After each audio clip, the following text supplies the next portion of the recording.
Everyone, welcome और welcome back to the channel. तो इस वीडियो में हम देखते हैं synaptic event in muscle contraction. तो मसल कॉन्ट्रैक्शन में हमारे जो साइनेप्स के पास इवेंट होते हैं, ये हमारा प्री साइनेप्टिक मेम्ब्रेन है ना, ये हमारा पोस्ट साइनेप्टिक मेम्ब्रेन, इसके बीच में साइनेप्स। तो जो हमारा साइनेप्टिक जितने भी इवेंट है वो क्या है उसके बारे में हम पढ़ रहे होंगे।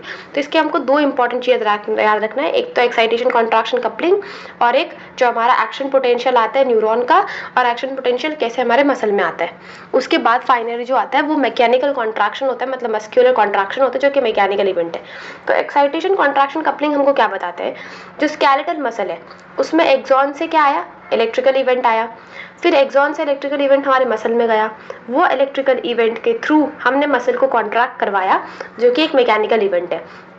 तो इलेक्ट्रिकल इवेंट, ठीक है, का कॉन्ट्रैक्शन करवाना, इलेक्ट्रिकल इवेंट क्या है काजल दी, एक्शन पोटेंशियल का आना, ये इलेक्ट्रिकल इवेंट है, और कॉन्ट्रैक्शन होना इससे, दैट इज मैकेनिकल इवेंट।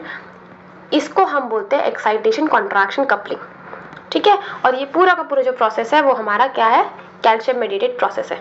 इसके बारे में हमने ऑलरेडी डिटेल में पढ़ रखा है, बट हमको बेसिक में जानना है कि साइनेप्स में क्या क्या होता है। अब हमारे पास दूसरे आते हैं प्री साइनेप्टिक और पोस्ट साइनेप्टिक इवेंट्स। तो हमने देखा है सबसे पहले न्यूरॉन में एक्शन पोटेंशियल आया जिसका आरएमपी था -70। न्यूरॉन में एक्शन पोटेंशियल आया तो इसके कारण सोडियम का इन्फ्लक्स हुआ। सोडियम के इन्फ्लक्स की वजह से आरएमपी जो है वो -70 से -40 पर आया, जिसके कारण क्या हुआ, डीपोलराइजेशन, है ना, डीपोलराइजेशन हुआ। इसके बाद जैसे ये डीपोलराइज हुआ कैल्शियम चैनल खुल गए। कैल्शियम चैनल खुलने के बाद क्या होगा, कैल्शियम बहुत सारा कैल्शियम अंदर आ जाएगा। तो ये कैल्शियम आयन है और ये हमारे एसिटिलकोलिन के वेसिकल्स है। जैसे ये वेसिकल्स कैल्शियम के कांटेक्ट में आते हैं तो ये दो काम करता है, एक तो जो हमारा फिलामेंट से बाइंड है ये एसिटिलकोलिन के वेसिकल, इसको फ्री कर देंगे, और कैल्शियम धक्का देगा वेसिकल को ताकि ये जो हमारा प्री साइनेप्टिक मेम्ब्रेन है इसमें आकर के ये फ्यूज हो जाए। फ्यूज हो जाएगा तो फट जाएगा, और फटने के कारण क्या होगा, इसमें जो वेसिकल, इसमें जो हमारा न्यूरोट्रांसमीटर है वो हमारे साइनेप्स में या साइनेप्टिक क्लेफ्ट में आकर के रिलीज हो जाए, ठीक है। तो ये लिखा है एक्सोसाइटोसिस होगा एसिटिलकोलिन का, जिसके कारण जो हमारा एसिटिलकोलिन है वो साइनेप्टिक क्लेफ्ट में एंटर कर जाएगा, और एसिटिलकोलिन बाइंड करेगा पोस्ट साइनेप्टिक रिसेप्टर जो कि क्या है काजल दी, निकोटिनिक रिसेप्टर।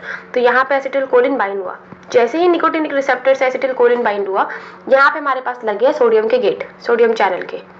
तो सोडियम आया अंदर, सोडियम जैसे ही अंदर आएगा वापस क्या करवाएगा काजल दी, डीपोलराइजेशन, राइट, डीपोलराइजेशन करवाएगा। पहले क्या क्रिएट करेगा, एंड प्लेट पोटेंशियल जो कि क्या है, ग्रेडेड पोटेंशियल है।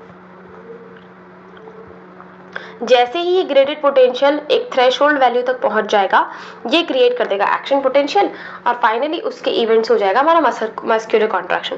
तो प्री साइनेप्टिक इवेंट में हमारे पास क्या आ जाता है, मेनली न्यूरोमस्क्यूलर जंक्शन का जो इवेंट है वही प्री साइनेप्टिक मेम्ब्रेन का इवेंट है। फिर भी हमको ये याद करना जरूरी था ताकि हम एक्चुअल जो मसल कॉन्ट्रैक्शन पढ़े उससे पहले हमको पता रहे कि एक्शन पोटेंशियल जो है काजल दी वो नर्व से मसल में कैसे आया, ठीक। अब हम इसके अगर हम वो देखें डिसऑर्डर्स, तो सबसे पहला डिसऑर्डर रहता है माइसेथेनिया ग्रेविस। इसमें क्या होगा, निकोटिनिक रिसेप्टर के अगेंस्ट हमारे पास क्या बन जाएगा, एंटीबॉडी। और लैम्बर्ट ईटन सिंड्रोम में कैल्शियम वोल्टेज गेटेड चैनल के अगेंस्ट हमारे पास क्या बन जाएगा, एंटीबॉडी।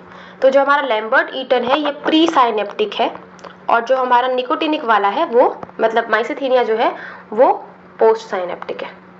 बस हमको फिजियोलॉजी के लेवल पे इतना ही जानना है। तो ये था हमारे पास pre synaptic and post synaptic transmission of impulse. अब नेक्स्ट वीडियो में कुछ और पढ़ रहे होंगे। Till then bye bye, take care.